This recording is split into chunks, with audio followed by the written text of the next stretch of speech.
বাসা কোথায়? বাসা ওয়েস্ট বেঙ্গল। কোথা থেকে কোথায় যাবে তুমি? রাঁচি থেকে আসছিলাম এদিকে আগরতলা যেতাম। কি মাল? ধর্মনগর না তো আগরতলা।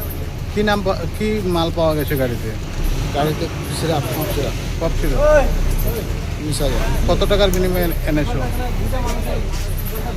কত টাকা না কত টাকার বিনিময়ে তুমি এই মালগুলো নিয়ে এসেছো? আমি 30,000 টাকা পেতাম। এই মালটা খালি করলে আমি 30,000 টাকা পেতাম।